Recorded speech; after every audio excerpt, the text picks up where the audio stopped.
Alright, I'm out here on the desert today. It's a nice day, middle of January, but the weather has been real mild. So I'm out here. Behind me you can see an old mine.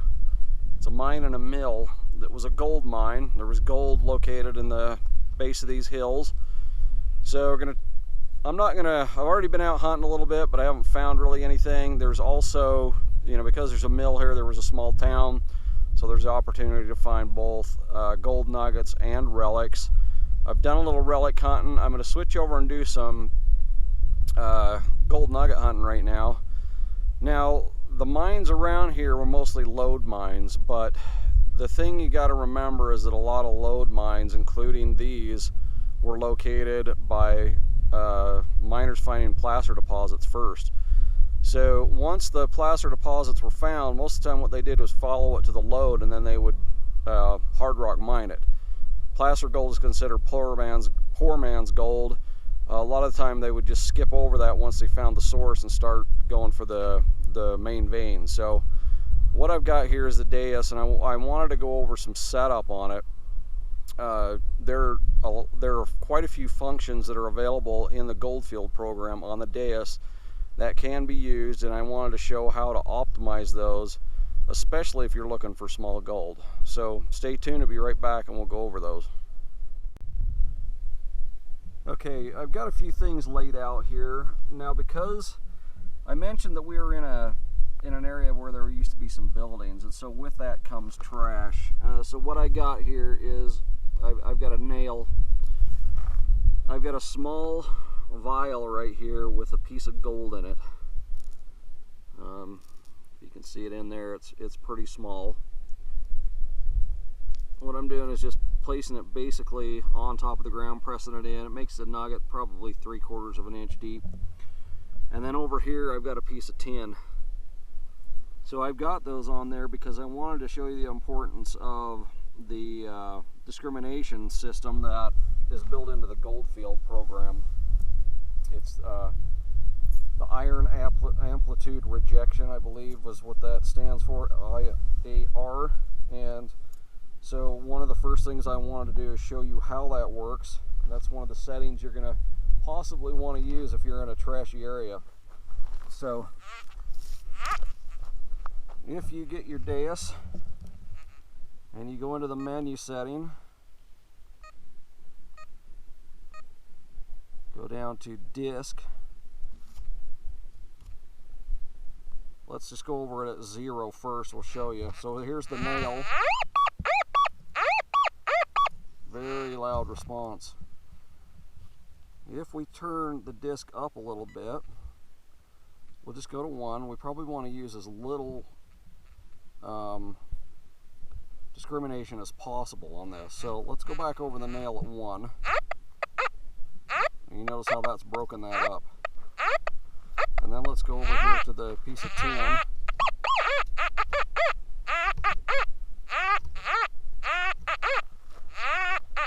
mean, for the most part, you can tell that that's pretty broken up as well.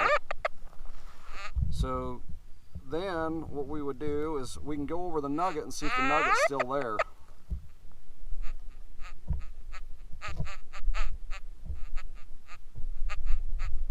Still getting the nugget. Barely, but it is coming through. So let me show you. I'm going to come back with a couple more functions here that we can go through that I want to show you on this. Correct way to set up your dais when you're out gold nugget hunting. I will be right back. Alright, so one of the first things you want to do when you get to a site is do a ground balance on this. So if you notice here down on the bottom, the ground balance is currently set up at 90. Up here is what the ground would read. In order to do a ground balance, what you do is you just push this button on the dais and hold it and pump the coil up and down.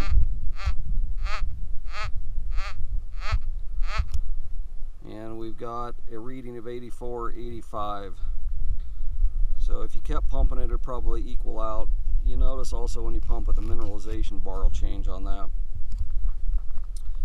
Next thing you would do, if I'm hunting small gold, I probably want to use a higher frequency, and I'm going to show you a difference between frequencies here.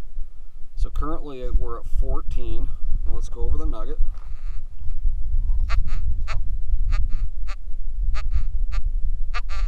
You can tell it's there, but let's change frequencies.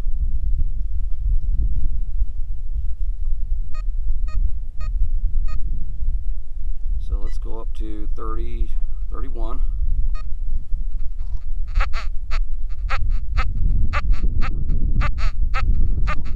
Pretty good improvement. Let's go up even more, up to 54. I'd say even more improvement on that. So higher the frequency, the better you're going to pick up smaller items, smaller low conductive items such as a gold nugget. Another thing we can do to maybe improve our detectability of small items is go down here to, well, so reactivity. I personally would leave the reactivity at 2. Now if you got into some very mineralized soil, you could change that higher, 2.5, 3, even 4 or 5 on the dais. The ORX goes up to 3, so you've got all the way to 3 to use. But when you turn your reactivity up, what you're doing is making the performance a little bit better in mineralized soil. It's able to pick out a non-ferrous item amongst those minerals better. So the next thing we want to look at here is threshold. Threshold is a matter of preference. If you turn the threshold up, you're going to get a slight hum. And if you can hear that, you'll hear your threshold humming now. Now some people like that, some people like a quiet threshold. With a threshold running, you can get into a situation where you get a very deep target, and because the threshold changes, you might investigate it. Whereas if it's not a strong enough signal and doesn't give you a response on your machine, you might skip it over. So that's something to think about. We're going to turn that back down to 0 for now. Auto response. Now auto response is the response from the target in the ground. So the lower the audio response, the more modulated the audio is going to be. The higher the audio response, the less modulated it's going to be. The problem with changing that to a higher number is that if you're in mineralized ground, which in most cases goldfields are in mineralized ground, you're going to start amplifying the minerals as well. So right now we're running at 2.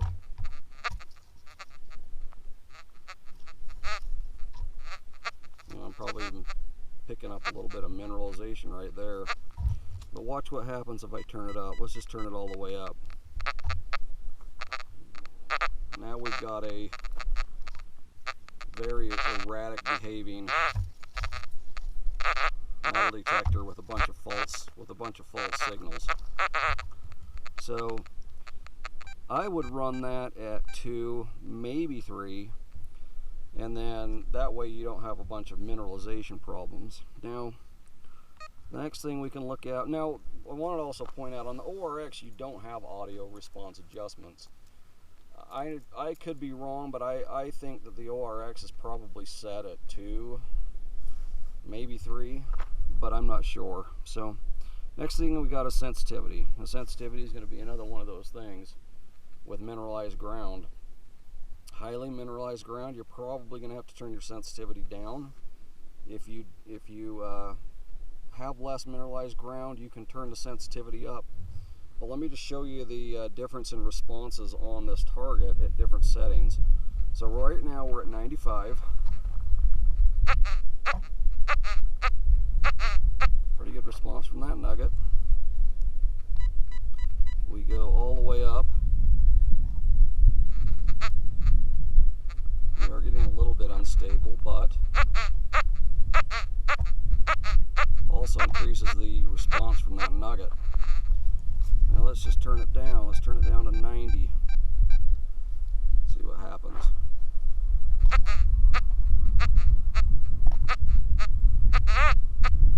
Not as strong.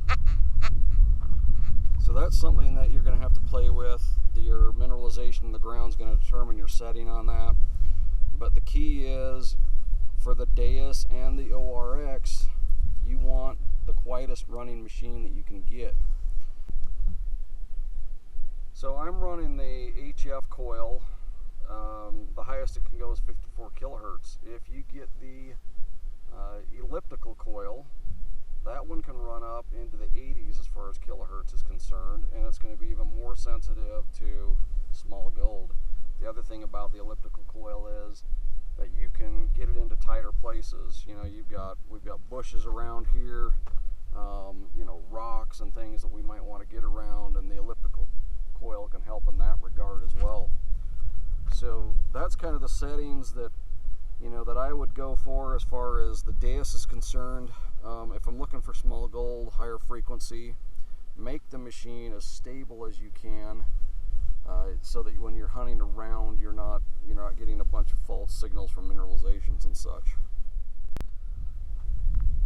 So hopefully that information helps you out in the field.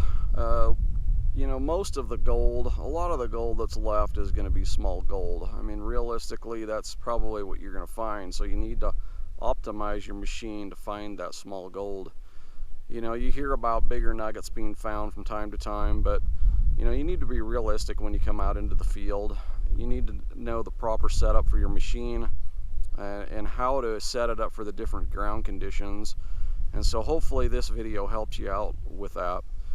But I also wanted to say that it takes persistence to find gold nuggets. You know, you can hunt hours and hours and hours and not find anything. I've gone home many days empty-handed.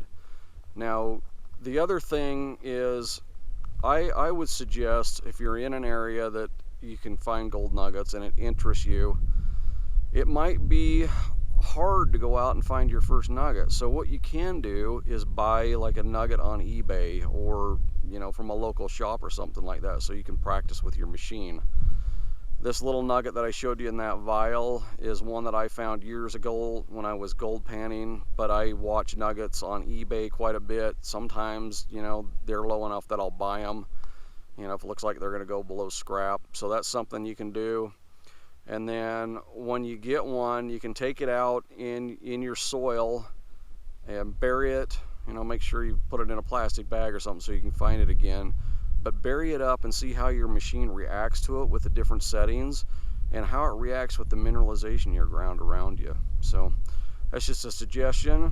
You know, I'd encourage you to do it if you're interested. I did another video previous to this, if you want to look at it, where it tells you where you can go and find gold nuggets, or where you can start doing the research. You know, one of my suggestions was get on a club, get with a club.